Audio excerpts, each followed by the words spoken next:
আপনি কি budget achievement করতে চান? তাহলে আপনার নিজের মাইন্ড সেটআপটা সবার আগে করুন। মার্কেট ছোট, বাজেট বড়, এই ধরনের চিন্তাভাবনা মাথায় নিয়ে ঘুরলে বিশ্বাস করেন কোনোদিনই আপনার টার্গেট অ্যাচিভমেন্ট হবে না।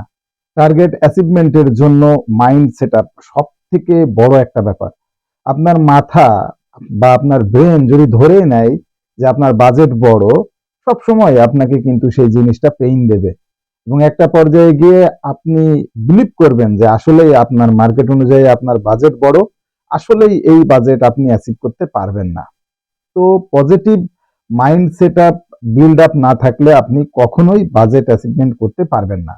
এর জন্য আজকে 5টা ট্রিক্স এর কথা আমি বলবো পজিটিভ মাইন্ড সেটআপ রেখে কিভাবে আপনি বাজেটটা অ্যাচিভ করতে পারবেন। তার জন্য মূল্যবান 5টা ট্রিক্স নিয়ে আলোচনা করব। প্রথম যে ট্রিক্সটা সেটা হলো নিজের উপর বিশ্বাস। সবার আগে আপনাকে বিলিভ করতে হবে এই যে বাজেটটা আপনাকে দেওয়া হয়েছে। আমরা জানি যারা সেলস বা মার্কেটিং এর জবে আছি, আমাদের বাজেট মূলত মান্থলি বেসিস থাকে, অর্থাৎ 1 মাসের জন্য আমাকে একটা বাজেট দেওয়া হয়, নির্দিষ্ট একটা বাজেট দেওয়া হয়। তো আপনার নিজের উপর বিশ্বাস থাকতে হবে এই বাজেটটা আপনার মার্কেট অনুযায়ী একেবারে সঠিক আছে এবং এই বাজেটটা আপনি অ্যাচিভ করতে পারবেন।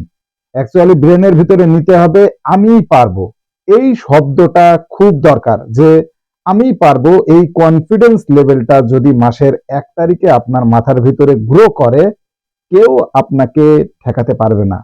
এই একটা পয়েন্ট খুবই ইম্পর্টেন্ট, যে নিজের উপর কনফিডেন্স রাখা, নিজের উপর বিশ্বাস রাখা যে আমি এই বাজেটটা অ্যাচিভ করতে পারবো। এটার গুরুত্ব সবচেয়ে বেশি। এই জায়গাটা যদি আপনি অতিক্রম করে যেতে পারেন, তাহলে এর পরবর্তী যে স্টেপগুলো আছে সেগুলো আপনার কাছে অনায়াসে হয়ে যাবে।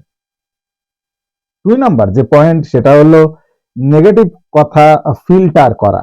নেগেটিভিটি বিভিন্ন রকম থাকবে। আসলে মার্কেটে কাজ করতে গেলে অনেক রকম নেগেটিভ জিনিস আসবে।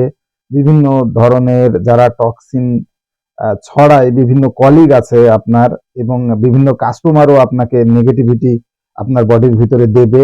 এই ধরনের নেগেটিভ কথাগুলোকে ফিল্টার করে ফেলে দিতে হবে, ছুঁড়ে ফেলে দিতে হবে। মনে রাখবেন সবসময় যে অজুহাত নয়, সমাধান খুঁজুন।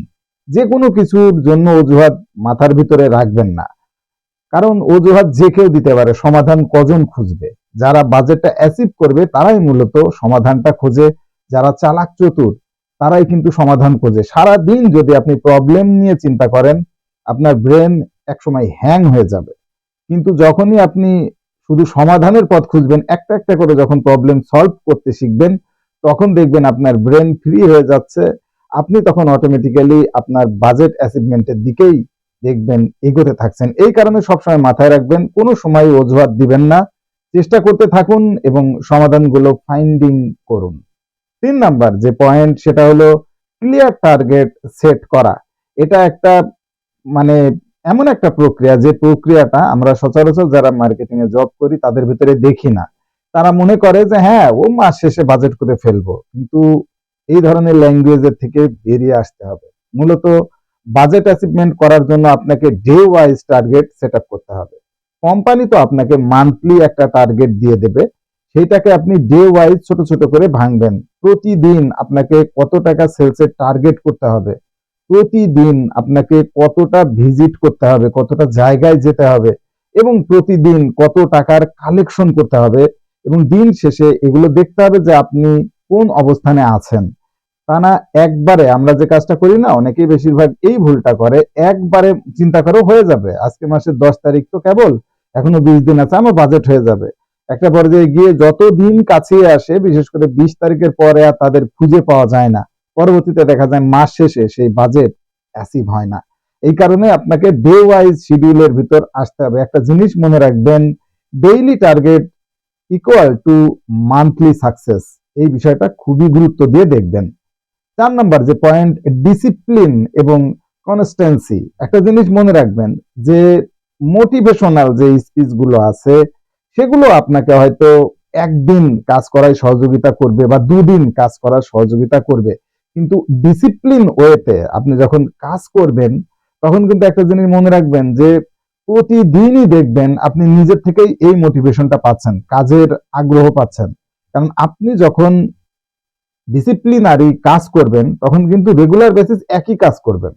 প্রতিদিন সকালে বের হবেন কয়টায়, সারাদিনের যে আপনার ট্যুর প্ল্যান আছে সেই ট্যুর প্ল্যান অনুযায়ী আপনি তখন সেট আপ করবেন, কোথায় কোথায় যাবেন আজকে, কার কার সাথে দেখা করবেন, কাকে কোন প্রোডাক্ট নিয়ে কথা বলবেন, সবকিছুর ভিতরে আপনি তখন ডিসিপ্লিন চলে আসবে। এবং এই ডিসিপ্লিনটা খুবই ইম্পর্টেন্ট। আপনি আজকে সকাল 8টায় বের হলেন, আগামীকাল সকাল 10টায় বের হলেন, এই ধরনের আনডিসিপ্লিন কাজ করা যাবে না। একজনকে বললেন যে ভাইয়া আমি আসতেছি, 10টা মিনিট আপনি ওয়েট করেন, আমি আসছি, পর দেখা যাচ্ছে সেই জায়গায় আধা ঘন্টা হয়ে যাচ্ছে, 1 ঘন্টা হয়ে যাচ্ছে। এই ধরনের আনডিসিপ্লিন কাজ কখনোই করা যাবে না।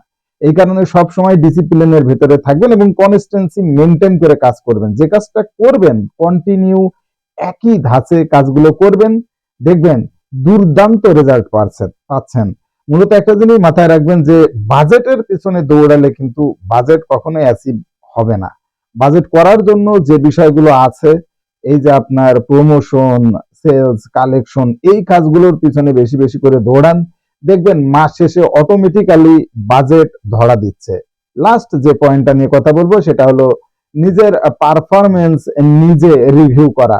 এই বিষয়টা খুবই ইম্পর্টেন্ট। এই জিনিসটাও আমরা অনেকেই এড়িয়ে যাই। এই জিনিসটা আপনাকে বুঝতে হবে। একটু আগে যে কথাটা বলছিলাম আমি, একটা পয়েন্টে আপনাকে যে ক্লিয়ার টার্গেট সেট করা, সেটার সাথে এটার গুরুত্ব আছে, সেইটারই ফলো আপ এইটাই, যে নিজের পারফরমেন্স নিজেকে রিভিউ করতে হবে। অর্থাৎ আপনি আজকে সারাদিনে যে কাজগুলো করেছেন, যে টার্গেট নিয়ে বেরিয়েছিলেন, তার কতটুকু অ্যাচিভমেন্ট হলো, সেইটা আপনার কিন্তু অ্যানালাইসিস করতে হবে। এবং এরপর দেখতে হবে আমি কোন কোন জায়গায় কোন কোন ভুল করেছি, যার জন্য এই অর্ডারটা আমার মিসিং হয়েছে, যার জন্য এই কালেকশনটা আমি করতে পারিনি। এই জায়গা থেকে কিন্তু আপনাকে শিক্ষা নিতে হবে, লার্নিং নিতে হবে। এই ব্যাপারটা খুবই ইম্পর্টেন্ট। আমি জানি সারাদিন অনেক পরিশ্রম করেন আপনি, সারাদিন অনেক পরিশ্রম করে ফ্রেশ ট্রেশ হয়ে রাতের খাবারকে ঘুমানোর আগে অ্যাটলিস্ট 5 মিনিট চোখ বন্ধ করে হলেও নিজের পারফরমেন্সটা নিজে রিভিউ করুন। প্রয়োজনে ডায়েরিতে লিখে রাখুন, তারিখ দিয়ে দিয়ে লিখে রাখুন যে আজকে আপনার পারফরমেন্স এত% অ্যাচিভ হয়েছে। টোটাল কাজ আপনি একটা সিস্টেমেটিক ওয়েতে অক্ষরে নিয়ে আসেন। মোট 10টা কাজ করেছেন, এই 10টা কাজের ভিতরে আজকে কয়টা করতে পেরেছেন, সমান সমান পার্সেন্টেজ কত হলো।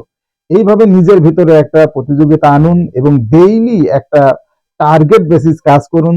এর কিন্তু একটা মজা আছে এবং আপনি নিজেও বুঝতে পারবেন যে এখান থেকে আপনাকে কিন্তু ডেইলি বেসিস আপনার কিন্তু ইমপ্রুভমেন্ট হবে এবং একটা পর্যায়ে আপনি কিন্তু বুঝবেন যে কোথায় আমি ভুল করেছিলাম।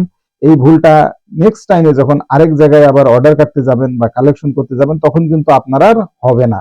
ওই যে পূর্বের এক্সপিরিয়েন্সের থেকে আপনি কিন্তু তখন বুঝে ফেলবেন যে এই ভুল করা যাবে না। এই কারণে নিজের পারফরমেন্সটা অবশ্যই রিভিউ করবেন।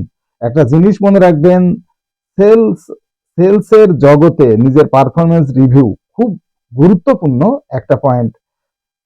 নিজের পারফরমেন্স যদি আপনি নিজে যাচাই করতে পারেন, তাহলে আপনাকে আর কেউ ঠেকাতে পারবে না। যে পয়েন্টগুলো নিয়ে আলাপ আলোচনা করলাম এতক্ষণ, এই পয়েন্টগুলো মাথায় রেখে যদি আপনি কাজ করতে পারেন, টার্গেট বেসিস কাজ করতে পারেন, নিশ্চিতভাবেই আপনার বাজেটটা অ্যাচিভ হবে। আপনি শুধু বাজেট অ্যাচিভমেন্ট করার জন্য যা যা দরকার সেই কাজগুলো করেন। বাজেট বেশি এই ধরনের নেগেটিভ চিন্তা ভাবনা মাথা থেকে ঝেড়ে ফেলেন। সবার আগে মাইন্ড সেট আপ করুন, আপনি পারবেন, আমি পারবো। এই মাইন্ড সেট আপটা সবার আগে জরুরি। তাহলে দেখবেন প্রত্যেক মাসেই আপনার বাজেটটা অ্যাচিভমেন্ট হচ্ছে। আপনার সহকর্মীদের ভেতরে ভিডিওটা ছড়িয়ে দেন। সেলস এবং মার্কেটিং এবং বিজনেস সম্পৃক্ত ভিডিও পেতে চাইলে আমার চ্যানেলটি এক্ষুনি সাবস্ক্রাইব করে বেল আইকন বাজিয়ে দিন। ধন্যবাদ।